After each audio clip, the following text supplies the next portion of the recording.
নমস্কার বন্ধুরা, আমি কেকা আহারে বাহারেতে আজকে আপনাদের সাথে শেয়ার করব ওয়েট লস রেসিপি। আর এটা আমাকে সবাই কমেন্টস করছে যে ওয়েট লস রেসিপি দেখানোর জন্য। তার জন্য আজকে আমি আপনাদের সাথে শেয়ার করছি ওয়েট লস রেসিপি ডালিয়ার খিচুড়ি, যেটা করা কিনা অত্যন্ত সহজ, খুব টেস্টি। আর এমনভাবে করব, আমি একদম স্টেপ ওয়াইজে দেখাচ্ছি।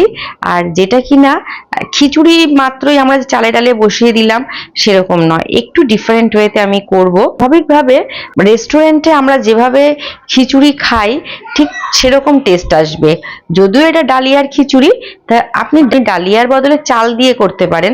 তা আমি নিয়ে নিয়েছি 3.5 কাপ, মানে কাপটা মেপে 3.5 কাপ ডালিয়া, 1.5 কাপ মুগ ডাল, আর 1/2 কাপ করে ছোলার ডাল, আর 1/2 কাপ মটর ডাল।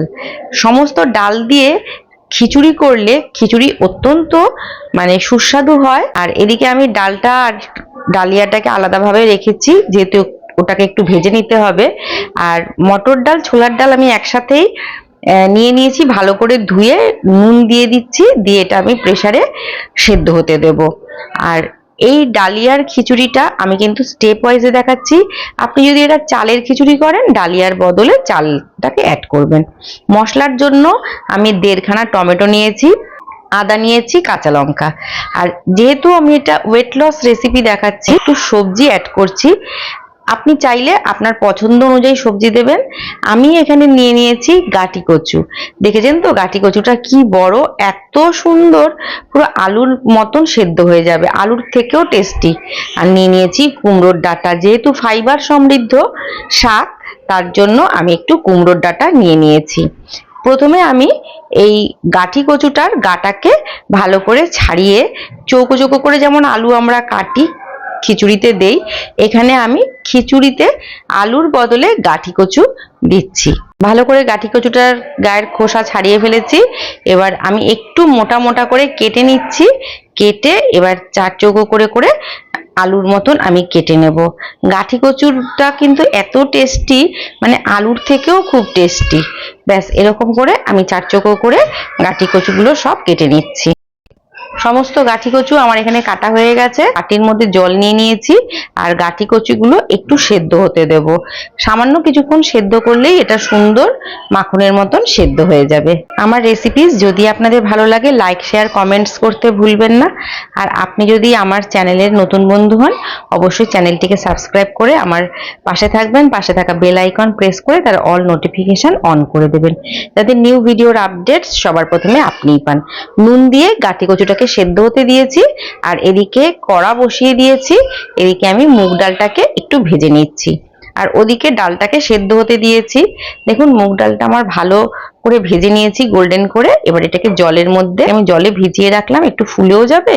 আর ভালো করে জল দিয়ে ধুয়ে ওটা প্রেসারে সেদ্ধ হতে দেব। আর এদিকে ওই কড়ার মধ্যেই কিন্তু আমি ডালিয়াটাকে ভেজে নিচ্ছি। দেখুন গাঠি কচুগুলো কি সুন্দর সেদ্ধ হয়ে গেছে। ডালিয়াটাকে ভাজলে ডালিয়াটা না পরিমাণে একটু কমে যায়, আর খুব সুন্দর একটা গন্ধ আসে। বেশ সুন্দর গন্ধ যেই বেরিয়েছে, আমি এখানে জল দিয়ে দিচ্ছি, জল দিয়ে ওটাকে ধুয়ে নেব। আর এদিকে অর্ধেক মোটামুটি মতন সেদ্ধ হয়ে গেছে ছোলার ডালটা আর মটর ডালটা। ওর মধ্যে জল রয়েছে, সেই জলের মধ্যেই আমি মুগ ডালটাকে দিয়ে ভালো মতন সেদ্ধ করে নেব। এটাকে একটু নেড়ে নিচ্ছি, আর নুন তো দেওয়াই ছিল, এটা সেদ্ধ হয়ে যাচ্ছে যাক। আর আমি এবারে একটা হাঁড়ি বসিয়ে দিচ্ছি, হাঁড়ির মধ্যে পর্যাপ্ত পরিমাণে জল দিয়ে দিচ্ছি। জলের মধ্যে আমি নুন দিয়ে দিচ্ছি, আর একটু তেল দিয়ে দিচ্ছি সামান্য, আর তেজপাতা দিলাম, আর দিচ্ছি এলাচ, লবঙ্গ, আর দারচিনি দিয়ে এটাকে ফুটতে দেব জলটা। আর এদিকে টমেটোগুলোকে আমি 4 চৌকো করে কেটে নিচ্ছি, আদাটাকে গ্রেট করে নিচ্ছি, আর কাঁচা লঙ্কাগুলোকে চিড়ে নিচ্ছি।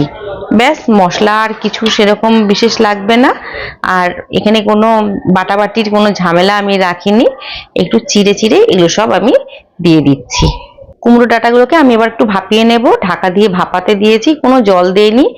কড়ার মধ্যে শুধু কুমড়ো ডাঁটাগুলো দিয়ে ঢাকা দিয়ে রেখেছি। আর এদিকে ডালটা দেখুন সেদ্ধ হয়ে গেছে। একটু গরম জল দিয়ে এটাকে পাতলা করে নিচ্ছি, কারণ একটু শুকনো শুকনো বলে মনে হচ্ছে বলে এখানে আমি একটু জল দিয়েছি। জলটা কিন্তু গরম জল দিয়েছি, কোনো রকম ডালের মধ্যে ঠান্ডা জল দেবেন না, তাহলে কিন্তু ডালের টেস্ট নষ্ট হয়ে যায়। দেখুন কুমড়ো ডাঁটাগুলো কি সুন্দর নরম হয়ে গেছে। এবারে এটাকে আমি একটা প্লেটের মধ্যে তুলে নিচ্ছি। ব্যাস, এবার ওই কড়ার মধ্যেই আমি সামান্য পরিমাণে তেল দিচ্ছি, শুধু একটু ফোড়ন দেওয়ার জন্য। যেহেতু এটা ওয়েট লস রেসিপি, এখানে কিন্তু বেশি মশলা আমি এখানে ব্যবহার করব না, তেলও কম দিয়েছি, তার জন্য সামান্য তেল দিয়ে আমি দুটো শুকনো লঙ্কা ফেলে আর একটু পাঁচফোড়ন ফোড়নে দিয়েছি। এদিকে দেখুন জলটাও গরম হয়ে গেছে। আমি জলটার মধ্যে এবারে ডালিয়াটা দেব, আর এদিকে তেলের মধ্যে আমি সামান্য একটু নাড়াচাড়া করে নিচ্ছি গাটি কচুগুলো, আর এদিকে ডালিয়াটাকে আমি দিয়ে দিচ্ছি। একটু সামান্য নাড়াচাড়া করছি, কারণ এগুলো অলরেডি সেদ্ধ হয়ে রয়েছে। আর এরপরে আমি মশলাটা দিয়ে দিলাম। মশলাটাকে একটু সামান্য নাড়াচাড়া করে তার মধ্যে টমেটোটা দিয়ে দিলাম, দিয়ে আরো একটু নাড়াচাড়া করে নিলাম। এটাকে কিন্তু ভাজা করছি না, জাস্ট একটু নাড়াচাড়া করেই আমি 3 মিনিটের মতন নাড়াচাড়া করে নিচ্ছি। একটু সাদা জিরের গুঁড়ো 2 চামচ এখানে দিলাম, আর দিয়ে ডাঁটাগুলোকে দিয়ে দিচ্ছি। যেহেতু তেল কম, তার জন্য কড়ার নিচটা যাতে লেগে না যায়, একে একে কিন্তু আমি ডাঁটা, তারপরে টমেটো, ডাল সব দিতে থাকছি।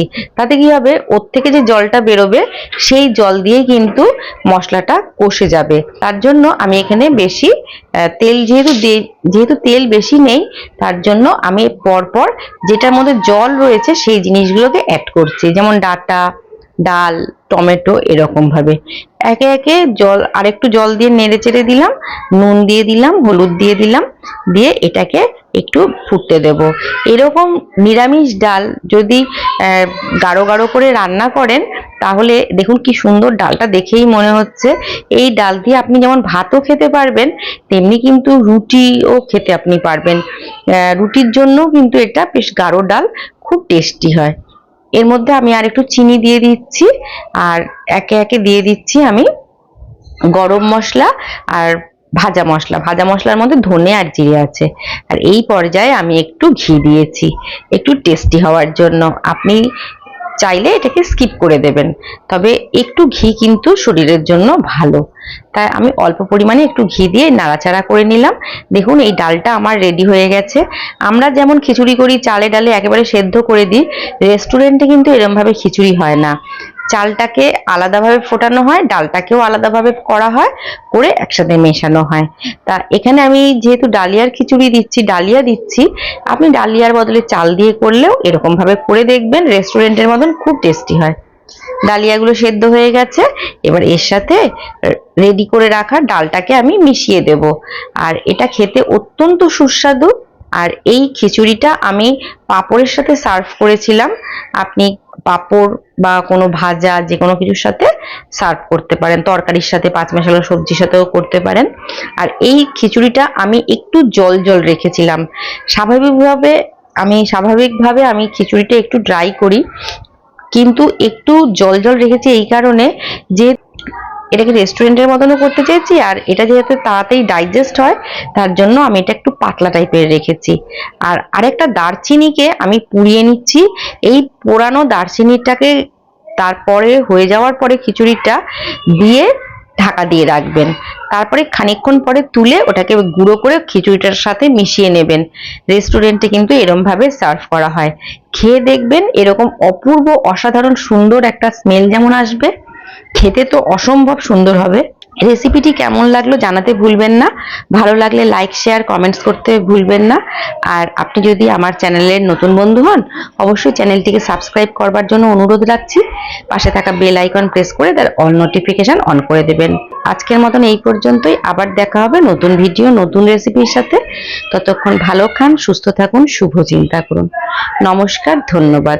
পাঁপড়গুলোকে তেলে না ভেজে আপনি কিন্তু ড্রাই রোস্ট করেও নিতে পারেন, তাতেও কিন্তু সুন্দরই হবে খেতে। ব্যাস, রেডি হয়ে গেছে খিচুড়ি।